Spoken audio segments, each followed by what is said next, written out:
اعوذ باللہ من الشیطان الرجیم بسم اللہ الرحمن الرحیم الحمد للہ رب العالمین والصلاة والسلام علی سیدنا و نبینا محمد و آلہ الطیبین الطاہرین۔ اب جیسا کہ آپ دوستوں کی خدمت میں بیان ہو رہا تھا، وہ ایک سلسلہ دین اور فلسفے میں کیا نسبت موجود ہے، لیکن چونکہ بتایا کہ یہاں پر موضوع توحید چل رہا تھا، تو اسی مناسبت سے آپ کی خدمت میں جو موضوع پیش کرنا ہے وہ ہے توحید از نظر دین و فلسفہ۔ یعنی ہم یہاں پر کوشش یہ کریں گے کہ جس نگاہ سے توحید کو دین بیان کرتا ہے اور جس نگاہ سے توحید کو فلسفہ بیان کرتا ہے، ان دونوں کا آپس میں کمپیریٹیو اسٹڈی، ایک تقابلی جائزہ، ان دونوں کو آپس میں دیکھا جائے کہ ان میں کیا مشابہت پائی جاتی ہے، کیا مختلف اختلاف کیا ہے، اور کس طرح سے ان دونوں کے درمیان ہم ایک ہم آہنگی پاتے ہیں۔ آیا دونوں میں بہت زیادہ اختلاف ہے، بہت زیادہ فرق ہے، یعنی آخر کار ہمیں ان دونوں میں ایک اتحاد، ایک اتفاق، ایک ہم آہنگی نظر آتی ہے۔ اب یہاں پر میں سب سے پہلے، چونکہ بعض دوستان نئے ہیں، اس لیے ایک دوبارہ سے ہلکا سا ٹچ آپ کو دوں، بیان کروں خلاصتاً کہ دین کیا ہے اور فلسفہ کیا ہے، اور اس کے بعد ہم وارد ہوں گے اپنے اصلی موضوع کے اندر کہ توحید اور از نظر دین کیا ہے، اور توحید از نظر علم فلسفہ کیا چیز ہے۔ دین پہلے چونکہ اس کے بارے میں مفصل گفتگو کر چکا ہوں، لہٰذا خلاصتاً دوبارہ ایک دفعہ بیان کروں گا کہ دین ایک جامع حقیقت کا نام ہے کہ جس کے 3 شعبے ہیں، 3 حصے ہیں، وہ 3 حصوں پر مشتمل ہے۔ پہلا حصہ ہے نظریات، بعض تھیوریز ہیں، بعض نظریات ہیں کہ جو دین جن پر ہمیں حکم دیتا ہے کہ آپ نے اعتقاد رکھنا ہے، جن کے اوپر آپ نے ایمان لانا ہے۔ بس دین کا سب سے پہلا حصہ کیا ہے؟ نظریات، تھیوریز، ٹھیک ہے۔ یہاں پہ جو تھیوری مراد ہے وہ فزکس والی تھیوری نہیں ہے، نہیں تھیوری ہوتی ہے، ایک لا ہوتا ہے، ایک فرضیہ ہوتا ہے، زمشن ہوتی ہے، اور وہ اس کے مقابلے میں تھیوری نہیں۔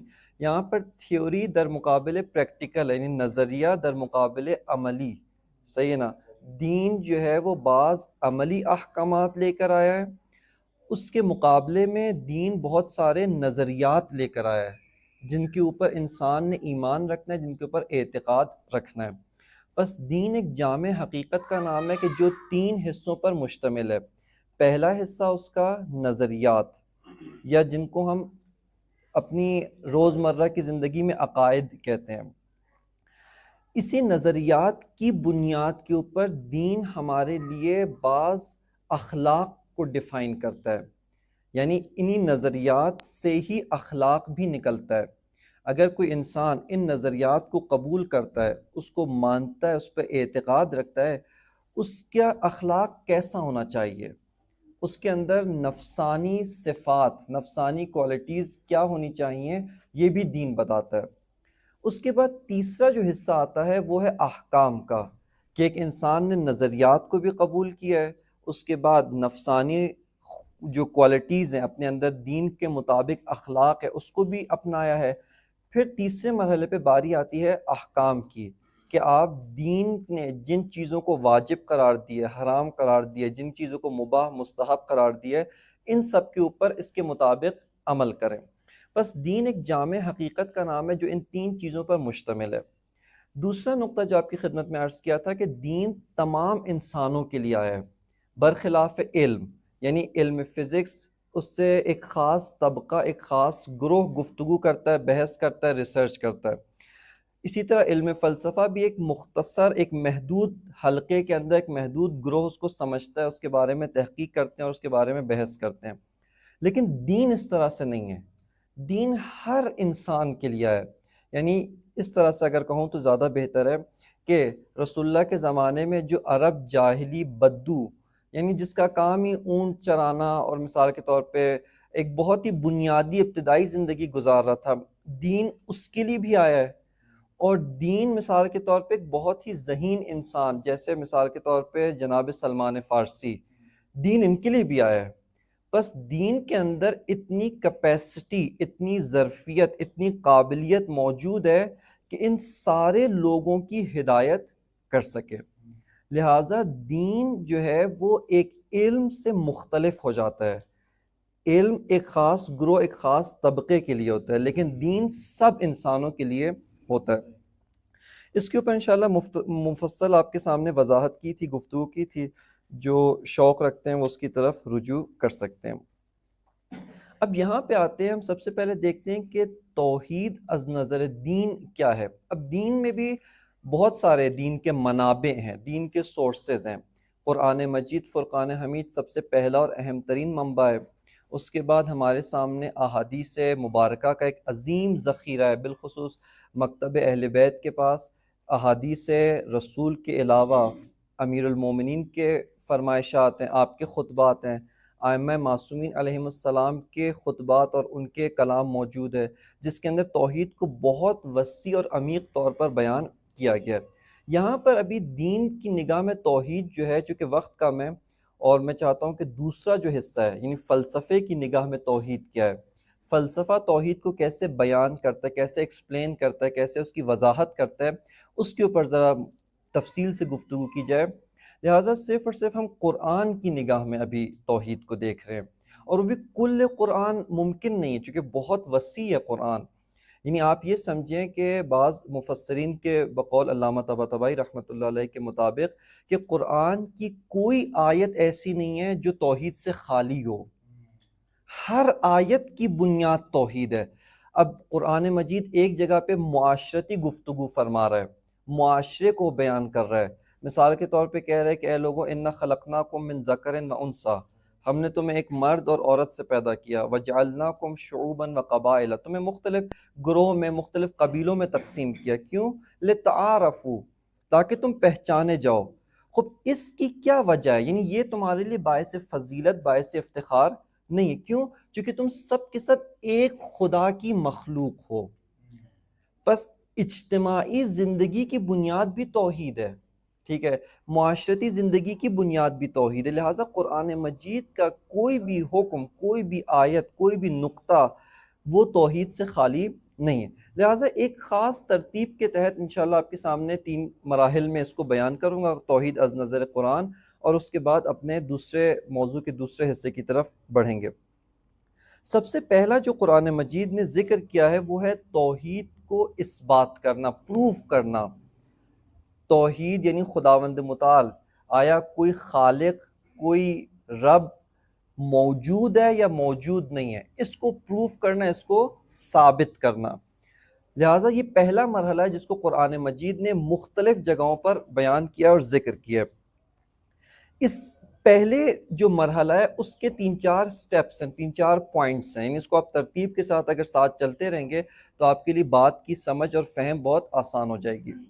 بہت ساری قرآن مجید کی آیات ہیں جو یہ فرماتی ہیں کہ انسان کے لیے خدا کا وجود ثابت کرنے کی ضرورت نہیں ہے.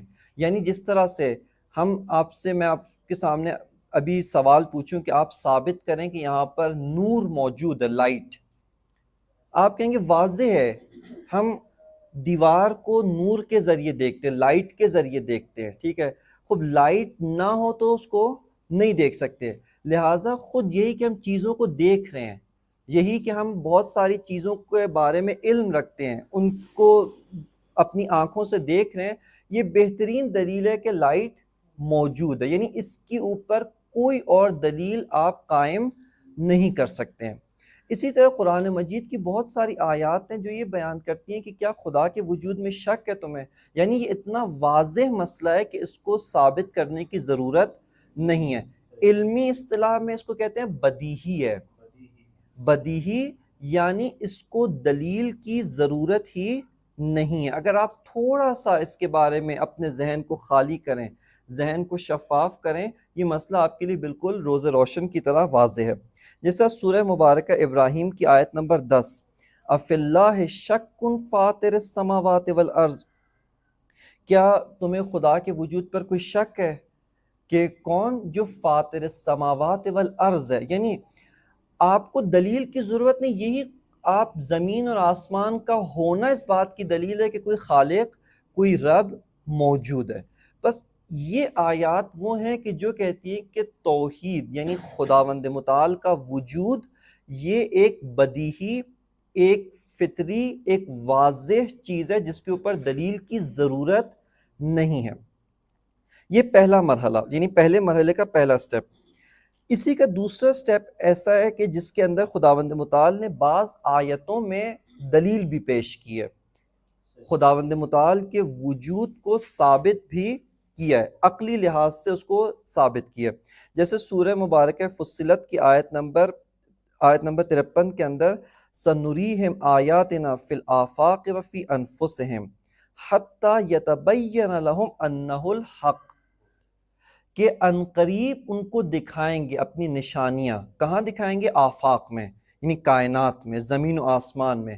وفی انفسہم، ان کے اپنے نفس میں، ان کی اپنی جان میں خدا اپنی نشانیاں دکھائے گا، یہاں تک کہ ان کے لیے واضح ہو جائے انہ الحق، یعنی خداوند متعال موجود ہے، حقیقت ہے۔ حق یعنی حقیقت ہے، صحیح ہے نا؟ بس یہاں پہ خداوند متعال نے اس آیت میں دلیل پیش کی ہے کہ زمین اور آسمان کے اندر نشانیاں، یعنی آپ کے وجود سے باہر نشانیاں، اور آپ کے اندر جو خدا کی نشانیاں ہیں، یہ سب کی سب خدا کے ہونے کو ثابت کرتی ہیں۔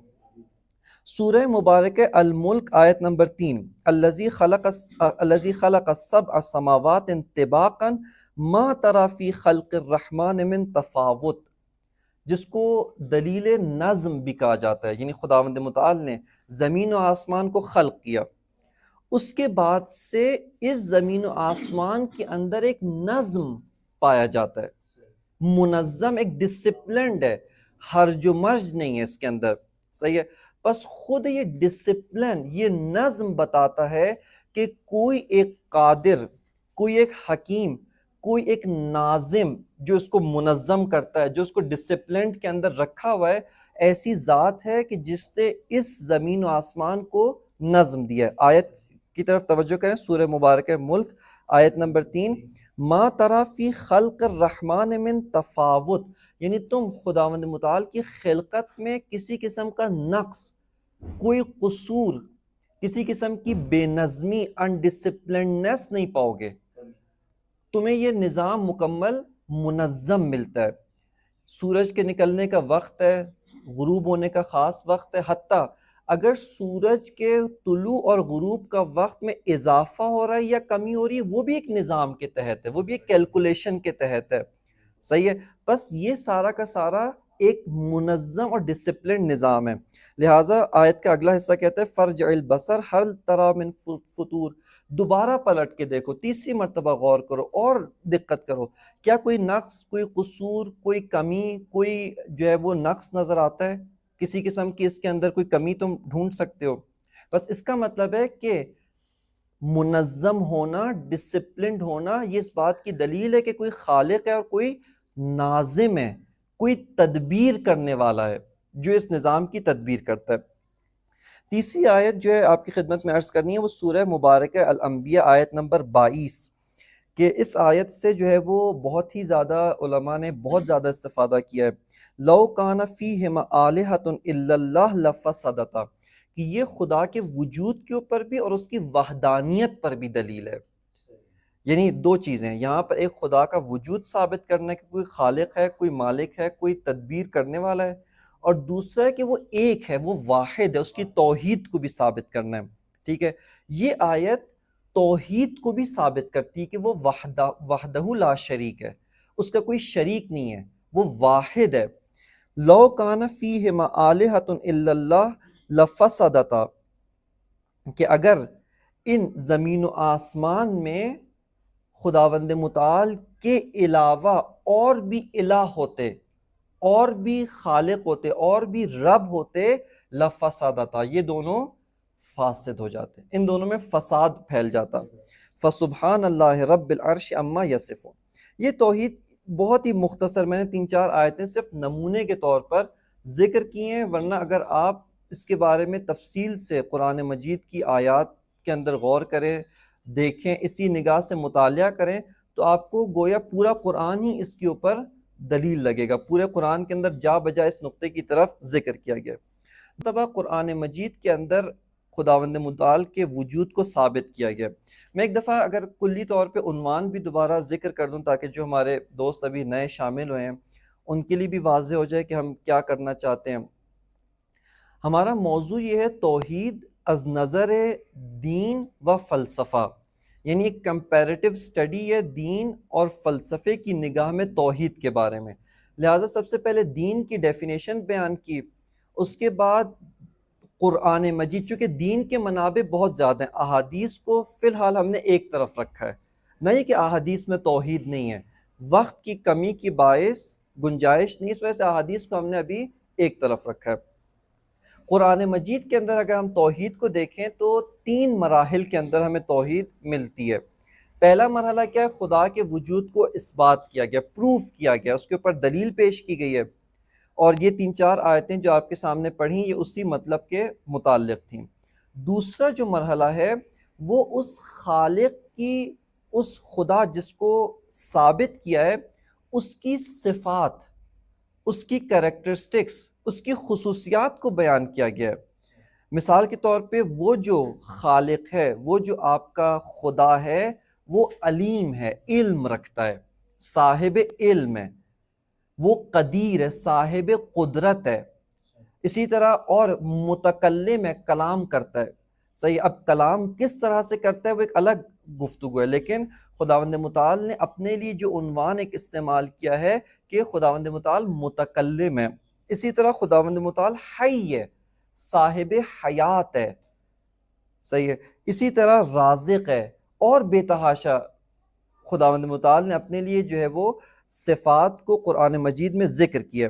جیسے ان اللہ علی کل شیء قدیر، یعنی قدرت کے متعلق اگر ہم دیکھیں تو یہ آیت مجیدہ کہ ان اللہ علی کل شیء قدیر، خداوند متعال ہر شے کے اوپر قدیر ہے، اسی الفاظ کے ساتھ یہی آیت شاید قرآن میں 20 سے زیادہ مرتبہ تکرار ہوئی ہے، اس سے زیادہ تکرار ہوئی ہے۔ جیسے سورہ مبارکہ بقرہ کے اندر یہ 6 مرتبہ آئی ہے، سورہ مبارکہ بقرہ کے اندر آیت نمبر 20 کے اندر بھی ہے، آیت نمبر 106 کے اندر بھی ہے، اسی طرح آیت نمبر 109، 148 اور 259۔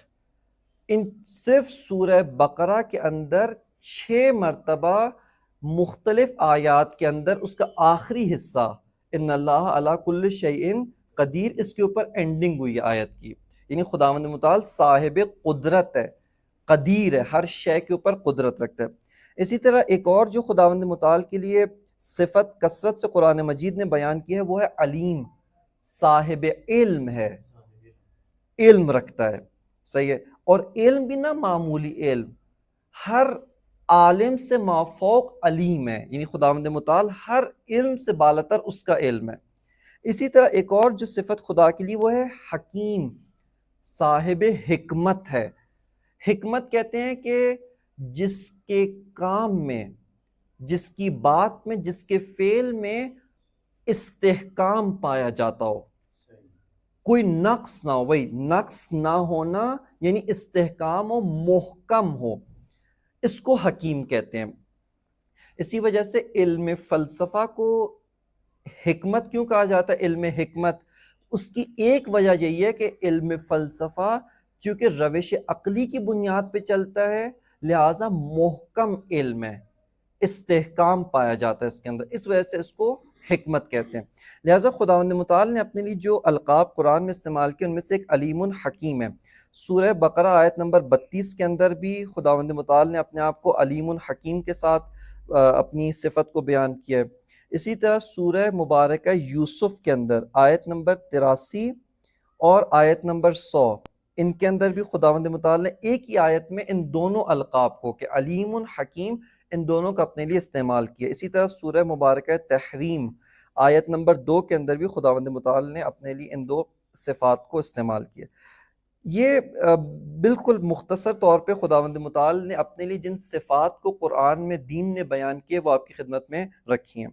تیسرا توحید کا حصہ وہ ہے جو توحید کا عملی پہلو ہے، کہ جب خداوند متعال کا وجود آپ نے ثابت کیا کہ کوئی خدا ہے اور خدا بھی یہ صفات رکھتا ہے. تو اب آئیں ان صفات والے خدا کے اوپر ایمان کی بنیاد پر زندگی کا آغاز کریں. اگر وہ خدا قدیر ہے، صاحب قدرت ہے، تو آپ کو بھروسہ کس پہ کرنا چاہیے؟ جو قدرت رکھتا ہے، جو قدیر ہے، اس کے اوپر آپ بھروسہ کریں، اس کے اوپر آپ توکل کریں، اس کے اوپر آپ اپنے امور کی باغ دوڑ اس کے ہاتھ میں دے دیں.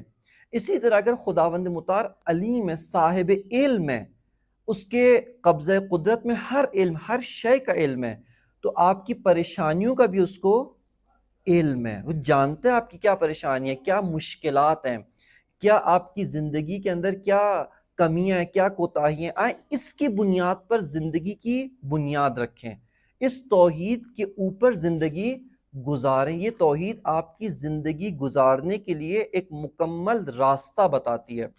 لہٰذا قرآن مجید کی آیات جو آپ کو مکمل طور پہ یہ بتاتی ہیں کہ توحید کا عملی پہلو بھی موجود ہے. اگر خدا رازق ہے تو آپ کا رزق خدا کے ہاتھ میں، نہ خدا کے بندوں کے ہاتھ میں. صحیح ہے؟ تو آپ کو رزق میں خدا کے اوپر بھروسہ کرنا چاہیے، توکل. بس یہ وہ توحید ہے، یہ وہ نظریہ ہے جس سے بہت ساری اخلاقی صفات نکلتی ہیں. انسان کو صبر اور استقامت کا درس بھی اسی توحید سے ملتا ہے. توکل، بھروسہ، اعتماد خدا کے اوپر، یہ انسان کی نفسانی صفات ہیں، یہ اسی توحید سے پھوٹتی ہیں، ایک سسٹمیٹک طور پہ، ایک نظام کے طور پہ. صحیح ہے؟ اور اس کی اساس پہ پھر نیچے احکام آتے ہیں کہ وہ موضوع سے خارج ہے. اب آتے ہیں فلسفے کی نگاہ میں ہم توحید کو دیکھتے ہیں کہ علم فلسفہ کس طریقے سے توحید کو ڈیفائن کرتا ہے، کس طریقے سے توحید کو بیان کرتا ہے، کس طریقے سے خداوند انہی 3 مراحل میں، یعنی پہلا وجود خدا کو ثابت کرنا، دوسرا خداوند متعال کی صفات کو ثابت کرنا، اور تیسرا جو ہے وہ اس کی اساس پر عملی زندگی گزارنا. انہی 3 محور کے اندر دیکھتے ہیں کہ علم فلسفہ ہمارے لیے کیا ثمرات اور کیا نتائج لے کر آتا ہے. یہاں پر سب سے پہلی چیز جو علم فلسفہ کے تعارف کے اندر پہلے بھی ذکر کی، ابھی دوبارہ خلاصتاً آپ کی خدمت میں عرض کروں، وہ یہ کہ علم فلسفہ ایک علم ہے جس کا کام حقیقت کو کشف کرنا ہے، حقیقت کو دریافت کرنا ہے، حقیقت کے بارے میں جو ہے علم حاصل کرنا ہے. بس علم فلسفہ کا موضوع حقیقت شناسی ہے، واقعیت کو پہچاننا ہے، واقعیت کو دریافت کرنا ہے، جس کو ہم اصطلاح کے اندر موجود بما ہوا موجود کہتے ہیں. موجود بما ہوا موجود سے کیا مطلب ہے؟ یعنی یہ واقعیت جس کو میں گمان نہیں کر رہا، جس کے بارے میں توہم نہیں ہے، جس کو میں نہیں سمجھ رہا موجود ہے، بلکہ حقیقتاً موجود ہے، میں نے آ کے اس کو کشف کرنا ہے، میں نے اس کو سمجھنا ہے، اس کے بارے میں علم و ادراک حاصل کرنا. یہ علم فلسفہ کا موضوع ہے، اس کا ٹاپک ہے، اور اس کے بارے میں علم فلسفہ گفتگو کرتا ہے. علم فلسفہ کی روش عقلی ہے، یعنی عقل کے ذریعے سے آ کر، مقدمات عقلی کے ذریعے سے آ کر وہ اپنے مدعا کو اثبات کرتا ہے. اپنی جو ایزمپشن ہے، جو جس چیز کو پروف کرنا ہے، وہ اس روش کے ذریعے سے آ کر اس کو ثابت کرے گا، اس کو اثبات کرے گا. خب سب سے پہلا سوال یہ ہے کہ علم فلسفہ خدا کے وجود سے کیوں بحث کرتا ہے، کیوں گفتگو کرتا ہے؟ یعنی سوال یہ کہ علم فلسفہ کیوں گفتگو کرتا ہے، خدا ہے نہیں ہے، وہ علم فلسفہ کو کیا سروکار؟ علم فلسفہ چونکہ واقعیت اور حقیقت سے بحث کرتا ہے، حقیقت سے گفتگو کرتا ہے، اس کا یہ کہنا ہے کہ دیکھیں جو بھی چیز حقیقت ہے، واقعیت ہے، میں اس سے بحث کروں گا. ابھی خدا کو ثابت نہیں کیا ہم نے، فلسفے کی نگاہ میں خدا کا وجود ثابت نہیں کیا. آئیں گے اس کو آ کر دیکھیں گے کہ علم فلسفہ کس طرح سے خدا کے وجود کو ثابت کرتا ہے. لیکن آپ اس کے سامنے سوال رکھیں کہ فرض کرتے ہیں کہ خدا، فرض کر رہے ہیں، ابھی ایزمپشن سے علمی گفتگو ہے، لہٰذا آپ ساتھ ساتھ جو ہے وہ چلیں اور اس کے مطابق کہ کس طریقے سے ایک ایک قدم ہم بڑھاتے جائیں گے اور دیکھیں گے کہ علم فلسفہ کس طریقے سے خدا کو ثابت کرتا ہے.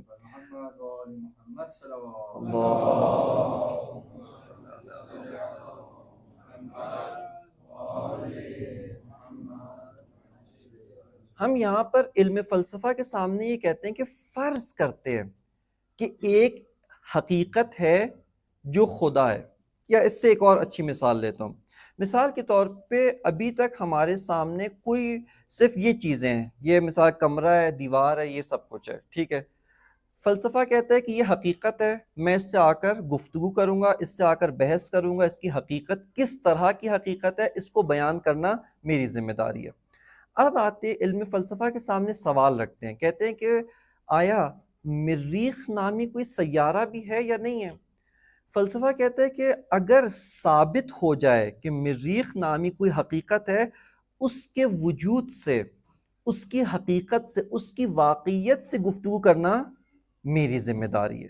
ابھی ثابت نہیں ہوا، لیکن اگر ثابت ہو جائے، اگر میں ثابت کر سکوں کہ مریخ نامی بھی کوئی سیارہ ہے، صحیح ہے، اس کی حقیقت، اس کی واقعیت سے گفتگو کرنا میری ذمہ داری. کیوں؟ چونکہ میرا موضوع ہی واقعیت شناسی ہے، واقعیت کی پہچان، حقیقت کی پہچان ہے.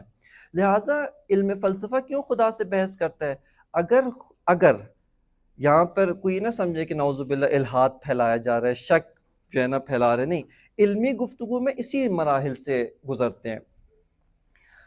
اگر خدا نامی کوئی واقعیت اور حقیقت ہو، علم فلسفہ کہتا ہے چونکہ میں واقعیت سے بحث کرتا ہوں، واقعیت کی خصوصیات بیان کرتا ہوں، لہٰذا میری ذمہ داری ہے کہ میں خدا کے وجود سے بحث کروں، اس کے وجود سے گفتگو کروں، اس کی خصوصیات، اس کی کوالٹیز کو آ کر، اس کی کریکٹرسٹکس کو آ کر میں ڈیفائن کروں، ان کو میں ثابت کروں. بس خدا کے وجود سے بحث کرنا، ثابت کرنا، اس کی صفات کو بیان کرنا، یہ اساسی طور پر علم فلسفہ کی ذمہ داری ہے. خب علم فلسفہ کس طرح سے خدا کے وجود کو ثابت کرتا ہے؟ اب آئیں یہاں پر بحث تھوڑی عقلی ہے، ذرا سے اپنے عقلوں کو جو ہے نا وہ بیدار رکھتے ہوئے، دوپہر کا وقت بھی ہے، لہٰذا جو ہے نا اپنی عقلوں کو تھوڑا سا تمرکز کے ساتھ، بیداری کے ساتھ، یہ جو دلیل ہے نا، استدلال ہے، دلیل ہے، برہان ہے، آرگیومنٹ ہے، اس کے 3-4 سٹیپس ہیں. ان کو اسی سٹیپ وائز ہم نے لے کر چلنا ہے. اگر بیچ میں سے کوئی ایک جگہ سکپ ہو جائے گی، آپ مثلا توجہ نہیں ہوئی، تو آپ سمجھے کہ وہ پوری عمارت دھڑام سے گر جائے گی، وہ پورا تسلسل جو ہے وہ ختم ہو جائے گا. سب سے پہلا سٹیپ، اس کا نام ہے نفی شکاکیت. نفی شک، شکاکیت، نفی سفسطہ بھی کہتے ہیں. اس سے کیا مراد ہے؟ یہ جس سے آج مغربی دنیا ہے، مغربی فلسفہ ہے، انہوں نے آغاز کیا تھا چیزوں کی حقیقت جاننے کے لیے نکلے تھے، لیکن مختلف مراحل، مختلف بحرانات سے گزرنے کے بعد آج اس نتیجے پہ پہنچے کہ کوئی بھی واقعیت نہیں ہے. ہم جس چیز کو سوچتے ہیں وہ واقعیت ہو جاتی ہے، ورنہ ہماری سوچ، ہماری فکر، ہمارے خیال سے بالاتر، ہمارے خیال سے باہر کوئی حقیقت نہیں ہے. سادہ سی مثال کیا، یعنی ایک ان کی شکاکیت کی سادہ سی مثال آپ کی خدمت میں عرض کروں. رنگ، انہوں نے کہا کہ یہ مثال کے طور پہ یہ سفید رنگ آپ کو نظر آ رہا ہے، لیکن ایک بلی کو دیکھیں، اگر اس کی آنکھوں کا آپ جائزہ لیں، اس کو یہی رنگ کسی اور طرح سے نظر آ رہا ہے. بس باہر رنگ نامی کوئی حقیقت نہیں، یہ آپ کی آنکھوں میں آ کر آپ کو لگتا ہے کہ یہ دیوار سفید ہے، یہ کارپیٹ کالا ہے، یہ کرسی مثال کے طور پہ سبز ہے، یہ رنگ یوں نظر آتے ہیں. وگرنہ آپ مثال کے طور پہ طوطے کی آنکھیں ہیں، اس کو کسی اور طرح نظر آتے ہیں، بلی کو کسی اور طرح نظر آتے ہیں، کسی اور حیوان کو کسی اور طرح نظر آتے ہیں. بس باہر رنگ نامی کوئی حقیقت نہیں. فلسفہ اس کا جواب دیتا ہے. فلسفہ اس کا جواب یہ دیتا ہے کہ ابھی چونکہ بات اس میں نہیں ہے، صرف میں ایک جملہ مختصر سا کہہ کے آگے نکل جاؤں گا، اور وہ باہر ایک حقیقت ہے جو آپ کو اس طرح نظر آ رہی، نہ یہ کہ باہر کچھ بھی نہیں ہے، آپ کو سفید نظر آ رہا ہے. باہر ایک حقیقت ہے کہ جب، چونکہ آپ کی آنکھ کا میکینزم وہ بھی ایک حقیقت ہے، وہ بھی ایک واقعیت ہے، آپ کی آنکھ کا جو سسٹم ہے وہ بھی ایک حقیقت ہے، ایک واقعیت ہے. لہٰذا آپ جب دیکھ رہے، اس میں آپ کی آنکھ ایک رول ادا کرتی ہے. بلی کی آنکھ کا سسٹم ایک اور طرح سے ہے، وہ جب دیکھتی، بس باہر ایک ہی حقیقت ہے. مثال اس کی کیا ہے؟ کالا اینک. آپ اپنی آنکھ پہ سفید اینک لگائیں، ٹھیک ہے، آپ کو کچھ اور نظر آئے گا، چھوٹی چیز بڑی نظر آ جائے گی. لیکن اگر آپ اپنی آنکھ پہ کالا چشمہ لگائیں، وہی چیز آپ کو کالی نظر آ رہی. کیوں؟ فلسفہ کہتا ہے اینک بھی ایک حقیقت ہے. بس اس کا یہ مطلب نہیں کہ حقیقت کچھ نہیں ہے. سمجھ آ رہی ہے؟ لہٰذا پہلا جو مرحلہ ہم نے رکھا ہے وہ نفی شکاکیت، نفی سفسطہ، نفی یعنی اثبات واقعیت، کہ کوئی حقیقت ہے، انسان ہو یا نہ ہو، کوئی اس حقیقت کا مطالعہ کرے یا نہ کرے، باہر خارج میں واقعیت میں ہستی میں ایک حقیقت ایک واقعیت موجود ہے. بس یہ پہلا مرحلہ ہے جو ہم نے اس کو رکھا. اسی پہلے مرحلے کا ایک دوسرا نقطہ بھی ہے، وہ یہ ہے بعض مغربی حکماء نے کہا کہ باہر حقیقت ہے، واقعیت ہے، ہم اس کا علم حاصل نہیں کر سکتے، ہمیں اس کا علم حاصل نہیں ہو سکتا. اسلامی فلسفہ کہتا ہے کہ نہیں، یہ بھی غلط ہے، باہر حقیقت بھی ہے، واقعیت ہے، اور ہم اس واقعیت کو سمجھ بھی سکتے ہیں، اس کا علم بھی حاصل کر سکتے ہیں، اس کو دریافت بھی کر سکتے ہیں. دلیل کیا ہے؟ کہتے ہیں کہ یہ وہ چیز ہے جس کو دلیل کی ضرورت نہیں ہے، چونکہ ہماری زندگی اس علم کی بنیاد پر گزر رہی ہے. آپ کو اپنے بارے میں پتہ ہے میں ہوں، اپنے احساسات کا پتہ ہے کہ میرے کچھ احساسات ہیں. بعض اوقات میں غمگین ہوتا ہوں، بعض اوقات خوشحال ہوتا ہوں، بعض اوقات بھوک لگتی ہے، بعض اوقات بھوک نہیں لگتی، کہیں پر درد ہو رہا ہے، کہیں پر درد نہیں ہو رہا. خب یہ آپ کو پتہ ہے کہ ان سب حقیقتوں کا، درد ایک حقیقت ہے، اس کا مجھے علم حاصل ہوا ہے. خوشی ایک حقیقت کا نام ہے جس کا مجھے ادراک ہے، جس کا مجھے علم حاصل ہے. پس اسلامی فلسفہ کہتا ہے کہ حقیقت اور واقعیت کا علم حاصل کرنا ممکن ہے، پاسبل ہے. ایسا نہیں ہے کہ آپ کے اوپر علم کے دروازے بند ہوں، یہ جس طرح مغربی فلسفہ کہتا ہے. پس یہیں پر پہلے قدم میں ہی ہم ان سے جدا ہو جاتے ہیں، الگ ہو جاتے ہیں.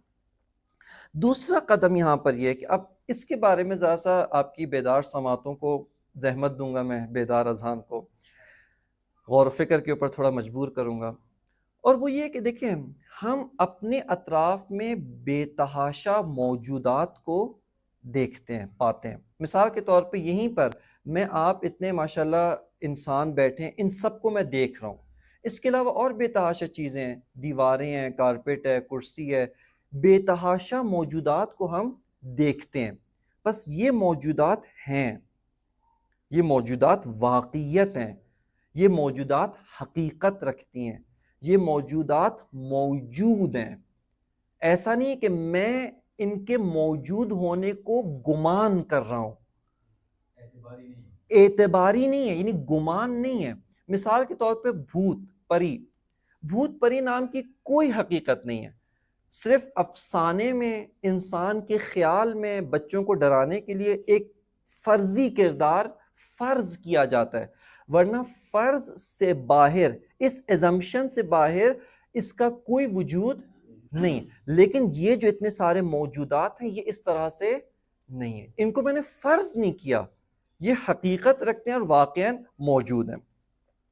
خب یہ جو موجودات ہیں، ان میں سے بہت سے موجودات پہلے نہیں تھے، ابھی موجود ہوئے ہیں، بعد میں ختم ہو جائیں گے. 3 مراحل ان کے اوپر آتے ہیں.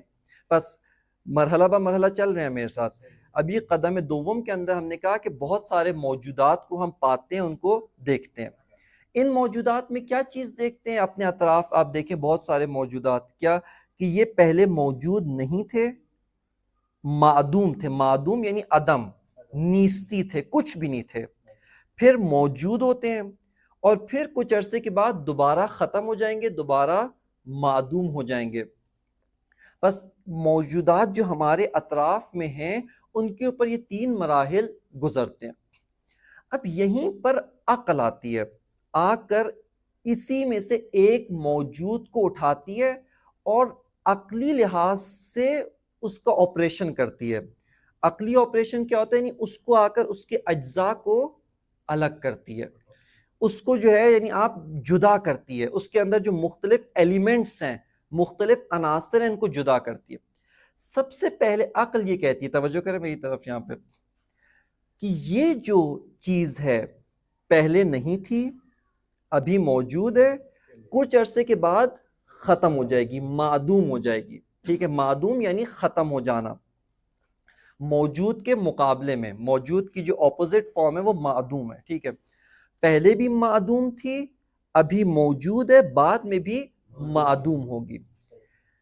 یہ جو چیز ہے، کیا موجود ہونا اس کا ذاتی ہے؟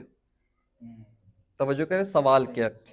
عقل آ کر یہاں سوال کر رہی ہے، میرے سامنے ایک چیز موجود ہے، ٹھیک ہے، پہلے نہیں تھی، ابھی موجود ہے، بعد میں بھی ختم ہو جائے گی.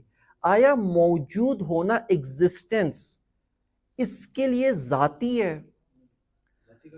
ذاتی کا مطلب ہے کہ اس کی اپنی وجہ سے ہے، موجودیت اس کی اپنی وجہ سے. عقل کہتی نہیں. کیوں؟ توجہ کریں میری طرف. کیونکہ اگر ایگزسٹنس اس کی اپنی وجہ سے ہو تو اس کو پہلے بھی معدوم نہیں ہونا چاہیے، بعد میں بھی ختم نہیں ہونا چاہیے. توجہ کریں یہاں پہ، صحیح ہے نا؟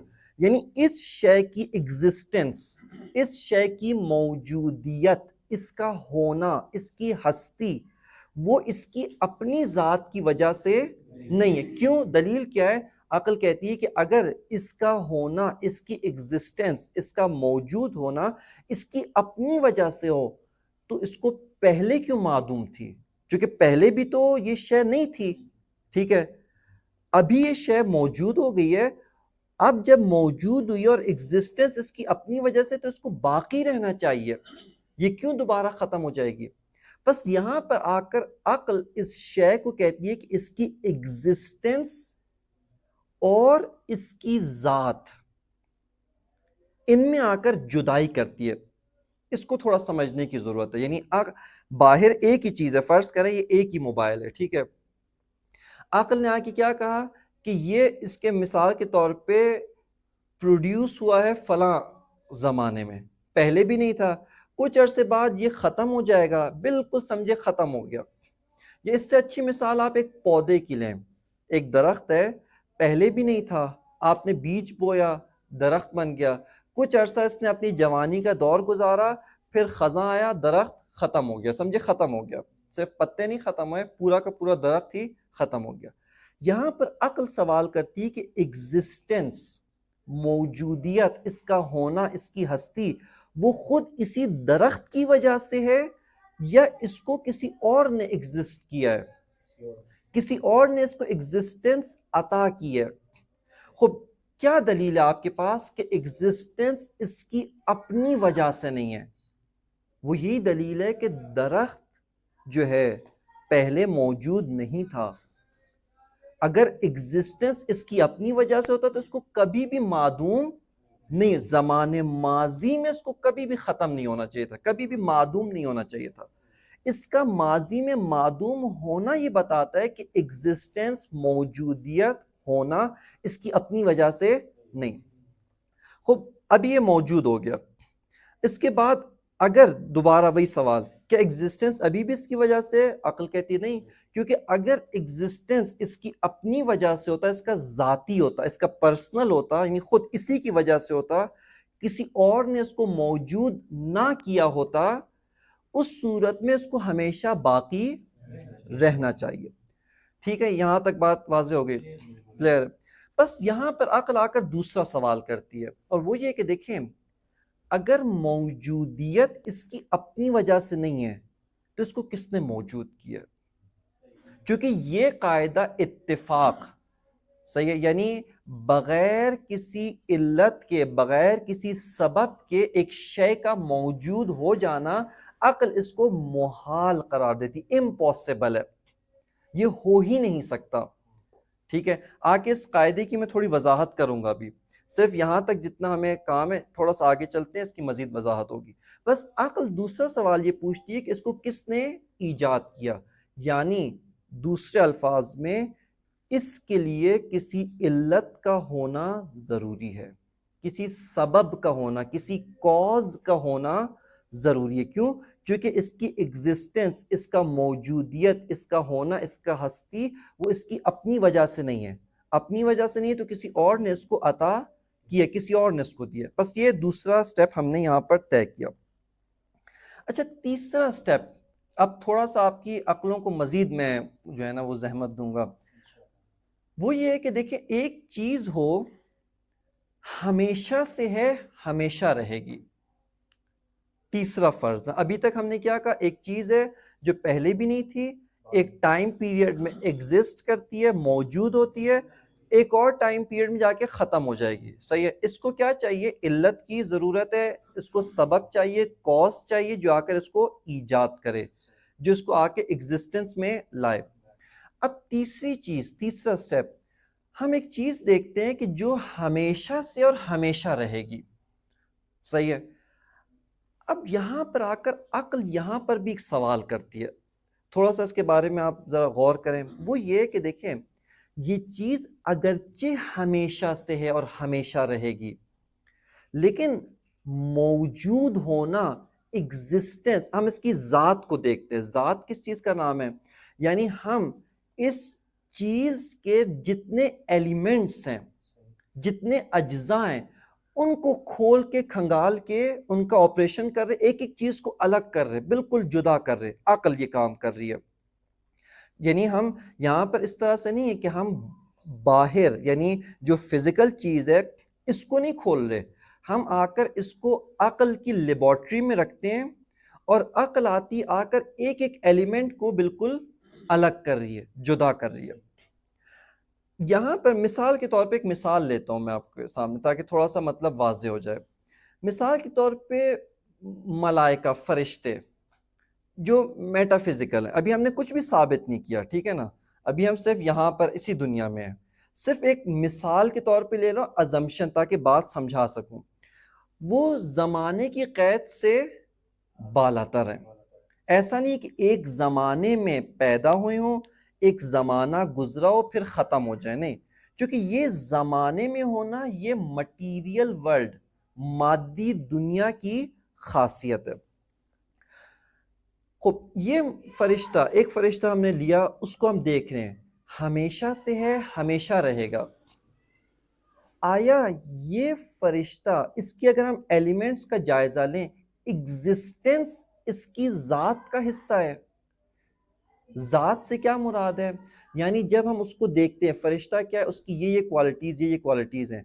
ایگزسٹنس، ہونا، موجودیت، ہستی اس کی ذات کا جز ہے، نہیں ذات کا. کیوں؟ چونکہ آپ اس کو فرض کر سکتے ہیں کہ موجود نہ ہو. یعنی آپ دیکھیں ایک فرشتہ لیں ایکس وائی زیڈ، ابھی موجود ہے، پہلے بھی تھا، بعد میں بھی ہے، ٹھیک ہے. ہماری عقل کہتی ہے کہ یہ ہو سکتا ہے کہ نہ ہو، ٹھیک ہے، یہ ہو سکتا ہے نہ ہو. کیوں؟ کیونکہ ایگزسٹنس اس کا ذات کا حصہ نہیں ہے. ایگزسٹنس اس کی ذات کا حصہ نہیں ہے. اس کو تھوڑا سا بھی وضاحت کرتا ہوں، یعنی آپ تھوڑا توجہ کریں اس کے اوپر. کیا مطلب ایگزسٹنس اس کی ذات کا حصہ نہیں ہے؟ اس کا مطلب یہ کہ عقل آ کر تشخیص دیتی ہے کہ یہ جو فرشتہ باہر حقیقت میں، خارج میں ایک چیز ہے، لیکن اس کے دو پہلو ہیں، دو اس کی حیثیات ہیں، دو اس کے جنبے، دو مثلا آپ کہیں کہ اس کے دو ایلیمنٹس ہیں. عقل آپریشن کر رہی ہے، ٹھیک ہے. ورنہ آپ اس کو لیبارٹری، جو فزیکل لیبارٹری ہے، اس میں جا کر آپ ان دونوں پہلوؤں کو الگ نہیں کر سکتے. یعنی یہ نیچرل سائنسز کی رینج سے باہر ہے، اس کی لمٹ سے باہر ہے، اس کے بس سے باہر ہے. نیچرل سائنسز یہاں تک نہیں پہنچ سکتی. آپ جتنا بھی باریک مائکروسکوپ بنا لیں، جو بھی جتنا بھی باریک ہو، ایٹم کو بھی دیکھ سکتا ہو، وہ یہ دو پہلو کبھی بھی الگ نہیں کر سکتی. یہ عقل آتی ہے، عقل کی قدرت ہے، عقل کی قوت ہے کہ وہ آ کے ان کو الگ کرتی ہے. جی نہیں، امیجنیشن نہیں ہے، انالیسس ہے. امیجنیشن فرضیہ ہوتا ہے، عقل آ کر فرض کرتی ہے، فرضیہ نہیں کر رہے. ہم آتے ہیں، آ کر اس چیز کو عقل کے سامنے رکھ رہے ہیں، اور عقل کہے گی کہ دلیل کی بنیاد پر اس میں دو حصے ہیں. کون سے دو حصے؟ آنکھوں کو نظر نہیں آئیں گے، ٹیلیسکوپ کو نظر نہیں آئیں گے، مائکروسکوپ کو نظر نہیں آئیں گے. ہاں عقل کہتی ہے کہ دو حصے ہیں. وہ کون سے دو حصے ہیں؟ وہ یہ ہے کہ یہ جو چیز ہے، یہ جو ذات ہے، ایگزسٹنس ایک چیز ہے، اس کی ذات، اس کا جو اس کو ہم اصطلاح میں کہتے ہیں ماہیت، نہیں ہستی نہیں، وہ ہستی وہ ایگزسٹنس ہے، ہستی وہ ایگزسٹنس ہے، ٹھیک ہے. اس کی ذات، اس مثال دیتا ہوں، درخت، درخت کی ذات کیا ہے؟ ایک موجود ہے، یا ایک مثال کے طور پہ شے ہے جس میں نشو و نما ہوتی ہے، جو گرو کر سکتا ہے. ممکن ہے یہ موجود ہو، ممکن ہے موجود نہ ہو، بس موجودیت درخت کی ذات کے اندر شامل نہیں ہے. سمجھ آ رہی بات؟ موجودیت اس درخت کی ذات کا ایلیمنٹ نہیں ہے. ہاں یہ درخت موجود ہے ابھی، لیکن جب موجود ہے تب بھی موجودیت اس کی ذات کا حصہ نہیں ہے. اسی طرح ہم نے ایک چیز لی کہ جو ٹائم کی رینج سے باہر ہے، ہمیشہ سے ہے، ابھی بھی ہے، ہمیشہ رہے گی. لیکن عقل آ کے کہتی ہے کہ آپ غور کریں، مثلا فرشتے کی ذات کیا ہے؟ مثال کے طور پہ فرشتہ ایک ایسی شے ہے جس کی یہ کوالٹیز ہیں ایکس وائی زیڈ. آیا انہی کوالٹیز میں سے، انہی خصوصیات میں سے حتماً اس کا موجود ہونا بھی شامل ہے؟ نہیں. کیوں؟ کیونکہ اس کی ذات میں موجودیت اس کا حصہ نہیں ہے. اسی کو کہتے ہیں ممکن الوجود. ممکن الوجود کا کیا مطلب ہے؟ وہ کہہ رہا اس کو بھی سمجھ میں آ رہی ہے.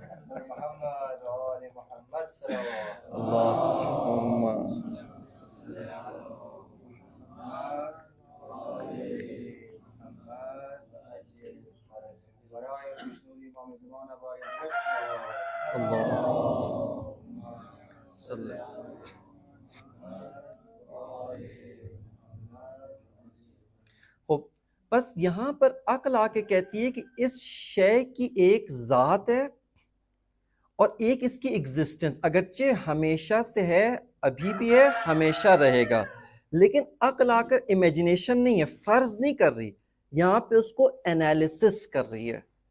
اس کے اندر جو پوشیدہ پہلو چھپے ہوئے تھے نا، انہی کو کھول رہی ہے.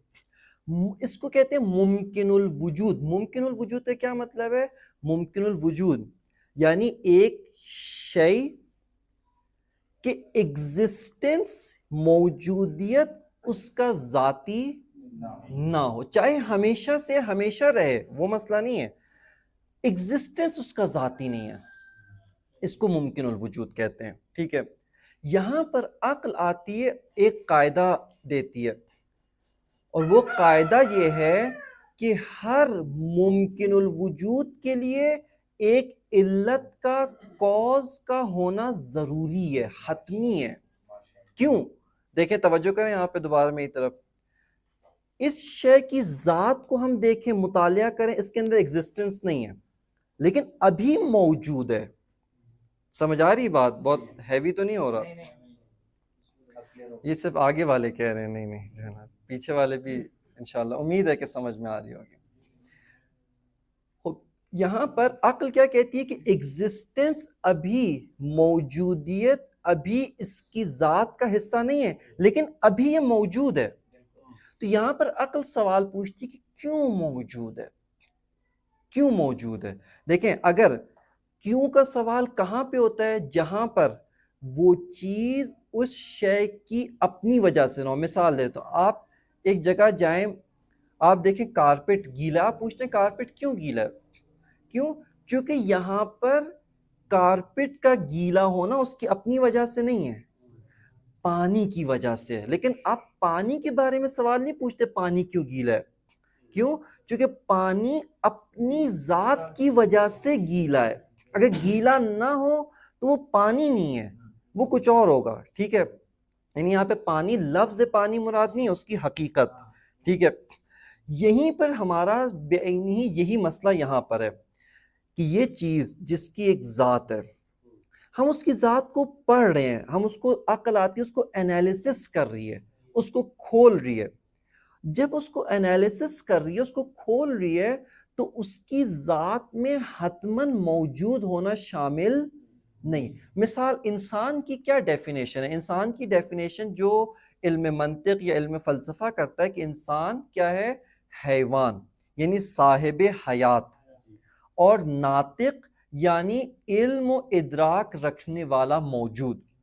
خوب انسان کی جو ڈیفینیشن کی آپ نے، اس کے ایلیمنٹس کیا کہ ایک صاحب حیات یعنی حی ہو، زندہ ہو، جاندار ہو. خوب اور کیا ہو؟ ناطق ہو، بولنے والا، ادراک رکھنے والا ہو. ٹھیک ہے. خوب حتماً اس کو موجود ہونا چاہیے، یعنی انسان کی ڈیفینیشن میں ہی یہ چیز کیا شامل ہے کہ حیوان، ناطق، حتماً موجود. توجہ کریں میری طرف. یعنی کیا انسان کی ڈیفینیشن میں یہ چیز شامل ہے کہ حیوان، ناطق و حتماً موجود؟ نہیں. اس کی ڈیفینیشن میں، اس کے ایلیمنٹس میں، اس کی ذات میں کیا ہے؟ حیوان اور ناطق بس. حتماً موجود ہونا اس کی ذات میں شامل نہیں ہے. بس اس کا مطلب ہے کہ یہ جو انسان، یہ جو آپ سب انسان، میں انسان موجود ہوں، میں اپنی وجہ سے موجود نہیں ہوں، بلکہ کسی علت نے، کسی کاز نے مجھ کو ایجاد کیا. کسی نے آ کر مجھ کو ایجاد کیا. اس وجہ سے ایسا شے کہ موجودیت، اس کا ایگزسٹنس ہونا، اس کی ہستی، اس کا ابھی موجود ہونا اپنی وجہ سے نہ ہو، اس کو ممکن الوجود کہتے ہیں. ممکن الوجود. در مقابل اس کے جو مقابلے میں آتا ہے وہ کیا ہے؟ واجب الوجود. واجب الوجود. ٹھیک ہے. نہیں ابھی وجہ پہ آپ جلدی پہنچ گئے. ٹھیک ہے. وہ اس کے مقابلے میں جو ٹرمینالوجی ہے وہ کیا ہے؟ واجب الوجود. ابھی واجب الوجود کو رہنے تھے، ابھی ہم ممکن الوجود سے سروکار ہے ہمارا. ٹھیک ہے. بس یہاں پر عقل آ کے کہتی ہے کہ ممکن الوجود کے لیے علت ہونا ضروری ہے، لازمی ہے. یہاں پر ایک شبہ میں اسی کا یہیں پر جواب دے دوں، اور تاکہ تھوڑی سی بات آگے چل سکے.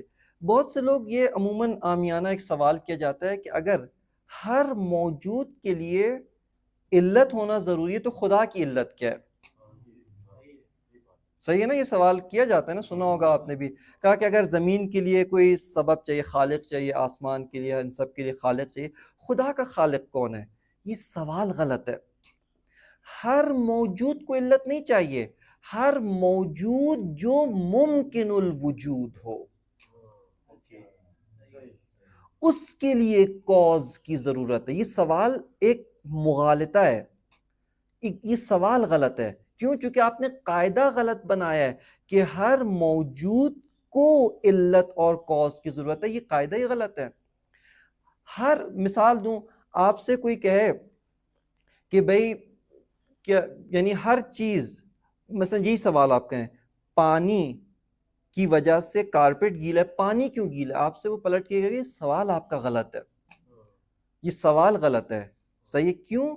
کیونکہ پانی کو گیلا پن، تری، رطوبت کسی اور نے نہیں دیا، اس کی اپنی وجہ سے، چونکہ وہ پانی ہے بس گیلا ہے. یعنی پانی کا گیلا ہونا اس کا ذاتی ہے. یہ ایک اور ٹرمینالوجی ہے، ذاتی ہے. یعنی کسی اور نے اس کو آ کر باہر سے عطا نہیں کیا، اس کی اپنی ذات کی وجہ سے ہے. ٹھیک ہے. لہٰذا یہاں پر جو قاعدہ ہے نا، جو عقلی قاعدہ ہے، وہ یہ نہیں کہ ہر موجود کو کاز اور علت کی ضرورت ہے، ہر ممکن الوجود کو علت کی ضرورت ہے. یہاں پر یہ شبہ بھی اس کا جواب ہوگی. اب آتے ہیں کہ یہ ممکنات، یہ زمین، آسمان، یہ سب کی سب چیزیں، اتنے سارے ممکن الوجود موجود ہیں. خب یہاں پر عقل کہتی ہے کہ عقل نے آ کر ان کا مطالعہ کیا، ان کو دیکھا، کہا کہ یہ سب کے سب اپنی وجہ سے موجود نہیں ہے، بس حتماً ان کی کوئی علت ہونی چاہیے، کوئی کاز ہونا چاہیے. ٹھیک ہے. اب آ کر اس علت کو دیکھتے ہیں، دوبارہ ہم اس علت کو لیتے ہیں کہ یہ جو علت ہے جس نے ان سب چیزوں کو ایجاد کیا، ان سب چیزوں کو خلق کیا ہے، وہ علت آیا اپنی وجہ سے موجود ہے، یعنی اس کو بھی کسی اور نے موجود کیا. سمجھ رہے بات؟ یعنی ہم نے ابھی تک کہا کہ اتنی ساری موجودات موجود ہیں، عقل آتی ہے، عقل آ کر ان کو جب تحلیل کرتی ہے، تجزیہ کرتی ہے، ان کو انالیسس کرتی ہے، یہ دیکھتی ہے ان کی جو ایگزسٹنس ہے، ان کا جو موجود ہونا ہے وہ ان کی اپنی وجہ سے. اب یہاں پہ پھر عقل فوراً جو سوال پوچھتی ہے کہ یہ کیوں موجود ہیں؟ اس وجہ سے موجود ہیں چونکہ کسی نے ان کو ایجاد کیا ہے، کسی نے ان کو کریٹ کیا ہے، کسی نے ان کو خلق کیا ہے، اس وجہ سے موجود ہے.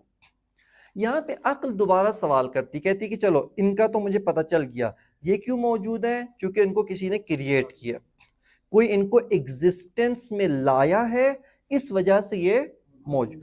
ہم آتے ہیں وہ جو کریٹر ہے اس کو دیکھتے ہیں، اب اس کو اٹھاتے ہیں. اب ان کو تو چھوڑ دیں چونکہ ان کا تو مسئلہ حل ہو چکا ہے.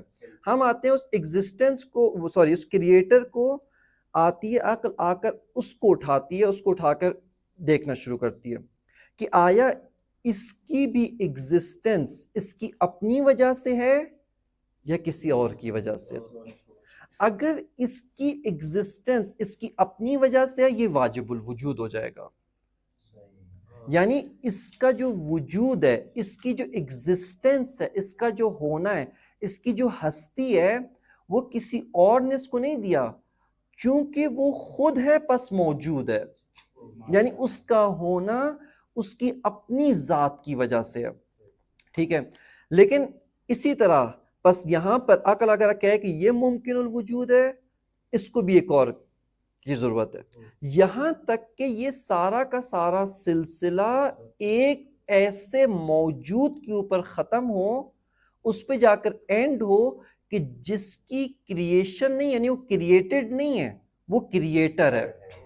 یعنی وہ علت ہے لیکن علت العلل ہے، تمام علتوں کی اوپر علت جس کی اپنی کوئی اور علت، کوئی اور کاز نہ ہو. اس موجود کو واجب الوجود کہتے ہیں. اس یعنی واجب الوجود کیا ہے؟ جس کا موجودیت اس کا ذاتی ہے، یعنی کسی اور نے اس کو موجودیت عطا نہیں کی، دی نہیں ہے، اس کی موجودیت اس کی اپنی ذاتی ہے. بس آپ نے مشاہدہ کیا یہاں پر صرف عقلی مراحل ہم نے طے کیے اور طے کر کے یہاں تک پہنچے کہ چونکہ یہ ممکنات موجود ہیں بس حتماً واجب الوجود بھی موجود ہے. اگر واجب الوجود نہ ہو تو یہ کچھ بھی نہیں ہوگا، چونکہ ممکنات خود اپنے آپ کو تو کریٹ نہیں کر سکتے، ایگزسٹنس ان کی اپنی وجہ سے نہیں، ہستی ان کی اپنی وجہ سے نہیں، لیکن ہیں. توجہ کریں، ابھی ہیں، موجود ہیں. کیوں موجود ہیں؟ چونکہ ایک واجب الوجود نے ان کو ایجاد کیا، ان کو کریٹ کیا، ان کو ایگزسٹنس میں لایا ہے. خب یہاں پہ ہم نے فلسفے کی نگاہ میں جو ہے وہ واجب الوجود، بس علم فلسفہ اسی خدا کو واجب الوجود کہتا ہے. یعنی علم فلسفہ کی ٹرمینالوجی میں وہی خدا جو کریٹر ہے، ابھی کریٹر کو بھی رہنے دیں، وہی خدا واجب الوجود ہے. ایگزسٹنس، موجودیت، اس کا ہونا، اس کی ہستی، یہ اس کی اپنی وجہ سے ہے، نہ کہ کسی اور نے اس کو عطا کیا، کسی اور نے اس کو دیا. اب یہاں پر پہلا مرحلہ ہم نے طے کیا کہ واجب الوجود کو ثابت کیا، خدا کے ہونے کو، جس کو دین خدا کہتا ہے، اسی کو ہم نے واجب الوجود کے نام سے ثابت کیا. صرف نام الگ ہوئے، حقیقت ایک ہی ہے. یہاں پہ دوسرا مرحلہ ہم طے کرتے ہیں اور انشاءاللہ اسی کے اوپر اپنی گفتگو کو اختتام کروں گا تاکہ پھر آپ دوستوں کے سوالات سے ہم فائدہ اٹھائیں گے. وہ یہ کہ واجب الوجود کی خصوصیات کیا ہیں جن کو دین نے مختلف، قرآن مجید نے مختلف الفاظ میں خدا کی خصوصیات اور صفات کو بیان کیا ہے. خب علم فلسفہ آ کے خدا کی صفات کو بیان کر سکتا ہے؟ نہیں کر سکتا. علم فلسفہ کہتا ہے کہ بہت آسان ہے، یعنی ہم جب خدا کو ثابت کر دیا، اب اس کی خصوصیات اور صفات کو ثابت کرنا اور بیان کرنا بہت آسان ہے. کس طرح؟ میں ایک انسان کچھ کمالات رکھتا ہوں، علم رکھتا ہوں، قدرت رکھتا ہوں، اگرچہ محدود، اگرچہ لمیٹڈ علم ہے، اگرچہ لمیٹڈ قدرت ہے، لیکن چونکہ میری ایگزسٹنس میری اپنی وجہ سے نہیں ہے، میرے کمالات بھی میرے اپنے وجہ سے نہیں ہے. یعنی دیکھیں انسان کے کمالات سے مراد کیا ہے؟ وہ کیریکٹرسٹکس، وہ خصوصیات، ایگزسٹنس سے ہٹ کر. بچہ موجود ہے لیکن علم نہیں رکھتا، آہستہ آہستہ اس کو کیا ہوتا ہے؟ علم حاصل ہونا شروع ہو جاتا ہے. ٹھیک ہے، بس موجودیت سب سے پہلے ہے، اس کے بعد باقی صفات، باقی کوالٹیز بعد میں آتی ہیں. عقل آ کے کہتی ہے کہ دیکھو جب تمہارا وجود، جب تمہاری ایگزسٹنس، جب تمہارا جو ہستی ہے، ہونا ہے، وہ تمہاری اپنی وجہ سے نہیں ہے، وہ تمہارا اپنا ذاتی نہیں ہے، تو باقی جو کوالٹیز ہیں، باقی جو خصوصیات ہیں، باقی جو کیریکٹرسٹکس ہیں، وہ بھی تمہاری اپنی وجہ سے نہیں ہے. یہ بات واضح ہو گئی. اس کے بعد عقل آتی آ کر دوسرا قاعدہ استعمال کرتی ہے، اور وہ یہ ہے کہ جو کسی چیز کو عطا کرتا ہے حتماً خود بھی رکھتا ہے. یعنی دیکھیں مثال کے طور پہ آپ علم نہیں رکھتے، آپ کسی اور کو علم دے ہی نہیں سکتے. یعنی کون پڑھا سکتا ہے؟ جس کے پاس خود علم ہو، جس کے پاس خود علم ہو، خود اس کو معلوم ہو، جانتا ہو، وہی آ کر کسی اور کو علم عطا بھی کر سکتا ہے. اب اتنی کائنات میں سب کمالات ہم دیکھ رہے ہیں، ساری کی ساری کائنات کے بارے میں ہم نے کیا کہا کہ یہ سب کے سب ممکن الوجود ہیں، ممکن ہے. یعنی ان کا موجود ہونا، ان کا ایگزسٹنس، ان کا ہستی، وہ ان کی اپنی وجہ سے نہیں ہے. ان میں بے تحاشا کمالات ہیں، یعنی ایسے ایسے کمالات ہیں کہ جو ہمیں معلوم نہیں ہے. خب یہ سارے کے سارے کمالات ان کی اپنی وجہ سے نہیں ہے، بس ان کمالات کو اسی نے عطا کیا جس نے ان کو وجود بخشا ہے. سمجھ رہے ہیں؟ ساتھ چل رہے ہیں؟ توجہ ہے یہاں پہ. جس نے ان کو وجود عطا کیا ہے، ایگزسٹنس دی ہے. خب اگر وہ جس نے ان کو ایگزسٹنس دی ہے خود یہ کمالات نہ رکھتا ہو، وہ عطا بھی نہیں کر سکتا، وہ ان کو دے بھی نہیں سکتا. کیوں؟ جب خود نہیں رکھتا تو کس طرح کسی دوسرے کو دے گا؟ صحیح ہے. دینے کا مطلب ہے کہ خود بھی رکھتا ہے. بس اس کا مطلب ہے کہ یہی موجودات خداوند متعال کیوں علیم ہے.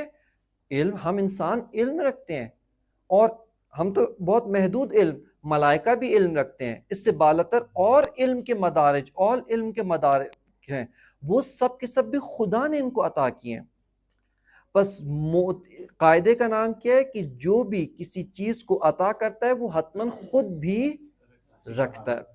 اس کا عربی میں جو اصطلاح ہے کہ موتی الشیء لا یکون فاقد الشیء، یعنی موتی عطا کرنے والا اس شے کو خود فاقد نہیں ہو سکتا ہے، اس کا فقدان ہو اور عطا کرے یہ ناممکن ہے، یہ امپاسبل ہے. صحیح ہے. بس یہاں پر معطی عین کے ساتھ، معطی الشیء لا یکون فاقد الشیء، کہ جو معطی ہے، عطا کرنے والا، اعطا کرتا ہے، وہ خود اس چیز کا فاقد نہیں ہو سکتا، یہ ناممکن ہے. ٹھیک ہے، یہ پہلا جو ہے وہ قاعدہ ہے. بس یہاں پہ آ کر خداوند متعال کی تمام صفات، ہم حیات رکھتے ہیں، ہم حی ہیں، یہ حیات ہماری اپنی ہے، ذاتی ہے. جب وجود ذاتی نہیں ہے، حیات بھی ذاتی نہیں.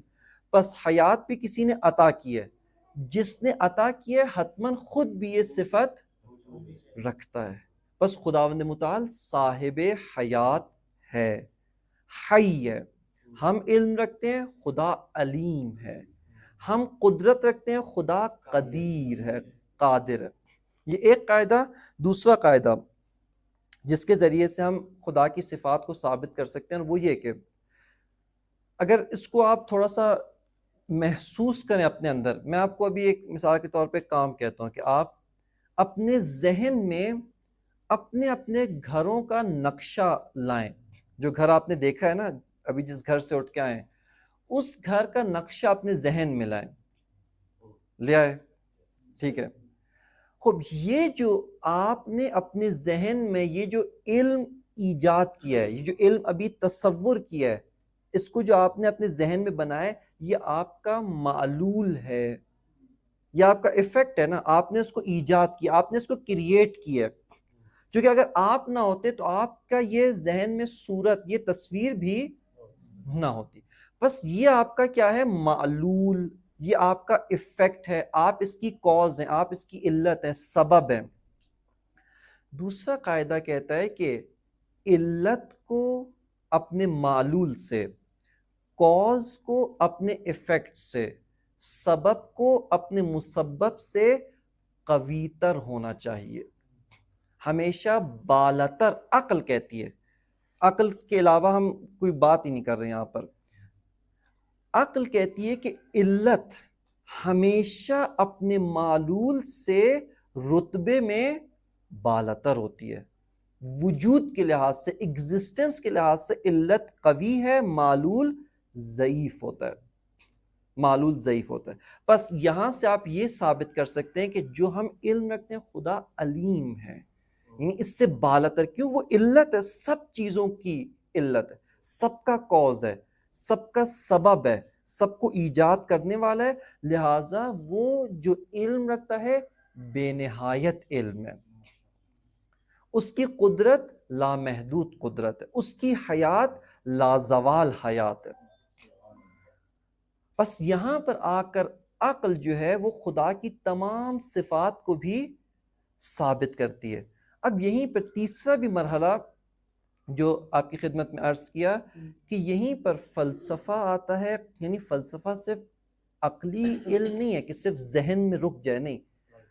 اب آپ جب آتے ہیں اس طرح کا خدا آپ نے ثابت کیا کہ علیم ہے، بی نہایت علم رکھتا ہے، انلمیٹڈ نالج.